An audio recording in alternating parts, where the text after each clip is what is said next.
มาลาดว่าเฮ็ดสังปาตีเมื่อสูงจึงได้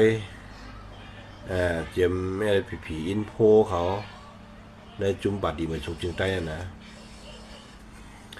ซัมเนว่าเสียเอ็ดเป็นผู้ก่อการให้เนี่ยเนาะพวกออกข่าวคนนี้เนี่ยก็ไอ้ลอยคอมาลาดว่าจุ่มเสียเอ็ดเป็นผู้ก่อการให้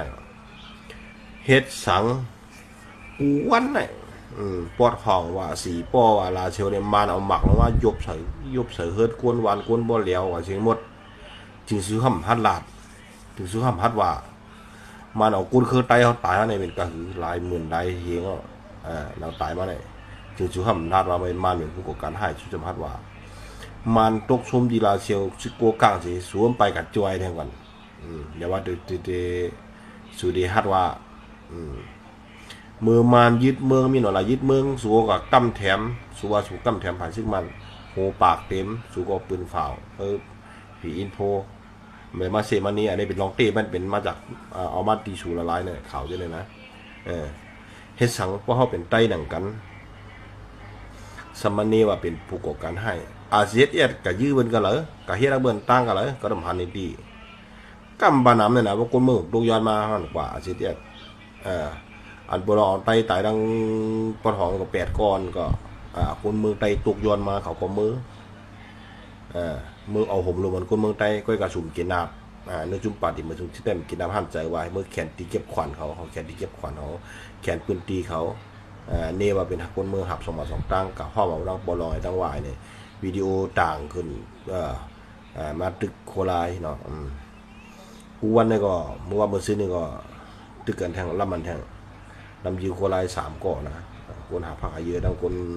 นเมืองนี่ว่าการงอยยื้อเขาว่าเนี่ยการนี้โคลายงอยยื้อเขาถ้าดีว่าเขาได้ลำชอกหาโคลายกับอยู่กันเลยกับปักกันแล้วว่าทำชอกลำเต๋าสบายมานี้โคลายว่าผู้ก่อการให้กำปองเจอป้ายวนสูออกอะไรวนอันนั้นคนเมืองไตคือไตอยู่ในเมืองไตเนี่ยโคลายกับยื้อเป็นตายกับเฮียมันตายกับทีเนี่ยมันเฮ็ดได้บอกประมาณนี้บอกก็ชูสมาเนียผู้ก่อการให้อันมาหมากลงมาโยวันไตเมืองไตเนี่ยจึงสวมพันลาทว่าอันเอาตายเนี่ยอันโบราณเอาไตตายเนี่ย7 8 ก้อเนี่ยนั่นกูวันนี้ก็มากูกางเอายื้อไปเจ้าก้าดังหนองเขียวดังก็ยื้อ2 3 ก้อสวมพัดกับพันนี้เปิ้นพวกเป็นไตเฮ็ดสังอยู่กับตีหัวยังวันนี้มาเป็นก่อการให้อันนี้น่ะลองไล่อันเฮาเฮ็ดเขาสร้างใส่กันเขาเนใส่กันนี่มันชุดจริงมันหมอกึดหมอลือเลยฮะห่มมือกันก็ยีเช่เน่กันดีตามญาติตามเก่ากันดีฮะวันเมื่อไหร่เนี่ยเปิดเฮ็ดกับถึงเลยเปิดเฮ็ดสังน้ำต้นพรดีเปิดเลยสังเขาสังไปสุดไปเย้าตื้อหาเก่าหายาหาเก่าอ่านเหยียบสึกโคไรปอจุ่มปอหายฮะอันนี้ในไปวนกับขานเขาทัดสั่งด้วยเขาคำแต่ว่าโอ้ยอยู่ภายโคไล่ว่าโคเขียวเช่โคเขียวจะก็อ่านสุเฮ็ดวันเมื่อเนี่ย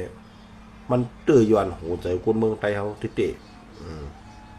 มันเตื้อถึกแห้งใจคนเมืองไทยเขาติเตะอันเตเปิดกำแถมซึกไตบาจุ่มเลยก็เยามันได้เฮ็ดคนกำแถมภายสูกเตเอรุ่งก็เบอร์ไล่เฮ็ดอันเฮ็ดวันเมื่อเนี่ยมันเฮ็ดให้คนเมืองยุ่มยำเจอยุ่มยำเนื้อตับซึกตั้งสูตั้งโคไลนี่แหมยุ่มยำจะว่ายุ่มยำก้อยกับว่าโคไลนี่ซ้ำมีดองยอมมีซ้ำถอยดีก็เลยก็ถอยมันดีอันนี้แห้งใจคนซึกอ่อนตั้งแต่ใครตึกแข็งว่าเดอ่อนไปกับมันเต็มมีแห้งว่าแห้งเขาถอยดีมันดีใจตกซึ่งก็เกี่ยวทำตามยาไตเสไตนีไตตามปึ๊ดตามยื้อไตห้องปลาเปื้อนไม้ลำตึกลำยื้อเอาความคอเผยเป้มันอยู่ลำตึกลำยื้อใน มันเฮ็ดให้วนเมืองเด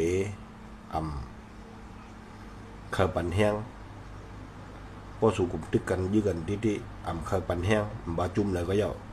รีเบอร์รีจานการซึกก็เบอร์ห่มกันในมกาเขากลุ่มหาดังพิษใส่กลุ่มมาเซมาเนกันกลุ่มเอาลอกไล่อันหันลองขึ้นเยอะเสโทนาเส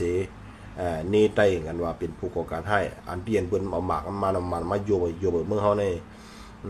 ร่วมกึดสังดักบอดหองเนี่ยสู่สัมผัสนี้สัมผัสว่าอันนี้ก็อีกกันกับขลาดเนี่ยก็บ่เจอแต่กึดได้ฮะดูผู้ก่อการให้ผู้ก่อการให้เนี่ยมันต้อง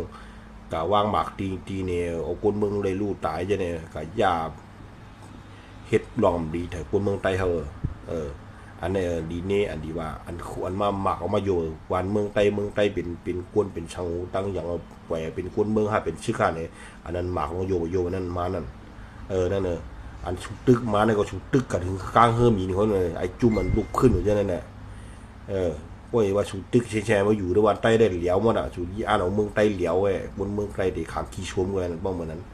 มันมีทูสังก็ว่าจะนั่นแหละอย่าปีนี้อะไรฮะไตตัวไตเนี่ยอย่าปีนี้เซเน่กันเน่ผูกกันให้อะไรฮะอันหนาไตกันเนี่ยมันมีน้ำหนาอันดีลาดเนี่ยซึกมาเนี่ยผูกกันให้สุพรรณน่ะวัวในลาดอ่ะเดียวไปก็กวนข่าวซูนผักก้อนไก่ว่ากวนอ่ะมือผูกกันให้ซอผูกกันให้อันนี้โคไลกับการให้ไว้ผีหมดอ่ะเมืองไตเอาออกอะไรกันเลยวนทัดสางด้วยแหละก็มีออกมาสุขา